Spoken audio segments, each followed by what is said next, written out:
रात 12 बजे हॉस्टल की खिड़की एक युवा छात्रा प्रिया बाहर की अंधेरी सड़क को देख रही थी। रात के 12 बज रहे थे। किसी भी शहर के लिए यह वह समय होता है जब दिन की भाग दौड़ थम जाती है। लेकिन पश्चिम बंगाल के दुर्गापुर में एक मेडिकल कॉलेज के बाहर उस रात सिर्फ सन्नाटा नहीं, एक भयानक सन्नाटा पसरा था। प्रिया ने शायद सोचा होगा कि वह इस देश की नागरिक है। उसकी आज़ादी रात के 12 बजे भी उतनी है जितनी दिन के 12 बजे। शायद उसने यह भी सोचा होगा कि जिस राज्य की कमान एक महिला मुख्यमंत्री के हाथ में है, वहाँ की सड़कें कम से कम सुरक्षा का एक भरोसा तो देती होंगी। लेकिन उस रात उन अंधेरों में सड़क के भेड़ियों ने न केवल प्रिया की देह पर हमला किया, बल्कि उस भरोसे को भी हमेशा के लिए रौंद डाला। दुर्गापुर का यह डरावना सच आपको अंदर से झकझोर के रख देगा। यह सिर्फ एक अपराध की कहानी नहीं है, यह उस डर की कहानी है जो हर महिला के साथ साए की तरह चलता है। जैसे ही यह खबर राज्य की राजधानी कोलकाता पहुंची, राजनीतिक भूचाल आ गया।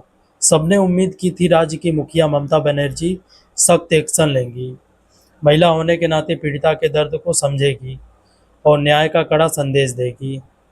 जब रक्षक ने ही आज़ादी पर सवाल उठा दिया।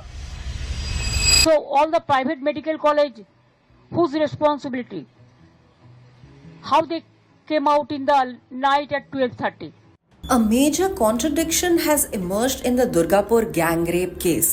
West Bengal Chief Minister Mamata Banerjee had claimed that the 23-year-old MBBS student left campus around midnight.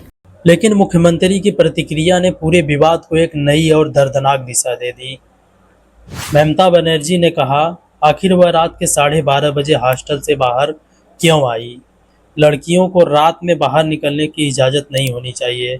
उन्हें अपनी सुरक्षा खुद भी तो करनी होगी। मुख्यमंत्री का यह बयान एक झटके की तरह था।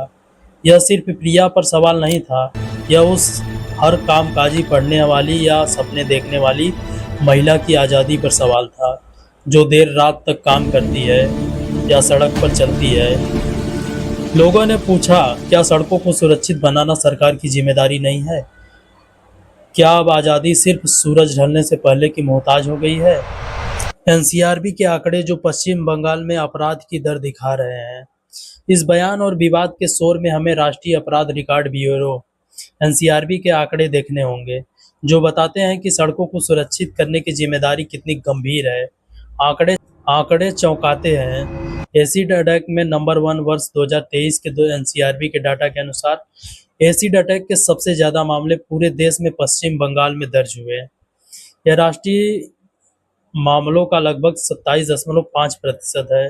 दहेज और क्रूरता महिलाओं के खिलाफ कुल अपराधियों में पश्चिम बंगाल देश के शीर्ष 5 राज्यों में हुआ है और पति और रिश्तेदार द्वारा क्रूरता यह राष्ट्रीय मामलों का 27.5% है, जहां पर दहेज, क्रूरता जैसी निंदनीय अपराध होते हैं। यह उत्तर प्रदेश के बाद दूसरे स्थान पर है। ये आंकड़े चीख चीख कर कहते हैं, पश्चिम बंगाल में महिला सुरक्षा का सवाल सिर्फ रात में बाहर निकलने तक सीमित नहीं है। खतरा दरवाजों के बाहर, लेकिन घरों की चारदीवारी के अंदर तक फैला है। जिम्मेदारी किसकी है? कहानी का अंत यही नहीं होता है। जब मुख्यमंत्री, जो खुद एक महिला है, यह सलाह देती है कि लड़कियों को रात में बाहर नहीं निकलना चाहिए, तो वह अनजाने में अपराधियों को एक मौन स्वीकृति देती है कि हाँ, रात हमारी है और महिलाओं की जगह घर है। सुरक्षा का अर्थ प्रतिबंध नहीं है, सुरक्षा का अर्थ है बेखौफ होकर कहीं भी जाने का अधिकार है। जब तक सरकारें और पुलिस प्रशासन सड़कों, हॉस्टलों और यहाँ तक कि घरों को सुरक्षित बनाने की अपनी जिम्मेदारी नहीं उठाएंगे, तब तक हर रात की घड़ी हर महिला के लिए एक डरावनी चेतावनी बनी रहेगी। सवाल अब भी वही है, क्या राज्य की बेटियां आज़ादी चुनेंगी या सुरक्षा के नाम पर कैद? क्या यह हमारे देश की सरकार की जिम्मेदारी नहीं बनती है? आपको क्या लगता है? कमेंट सेक्शन में ज़रूर बताइएगा।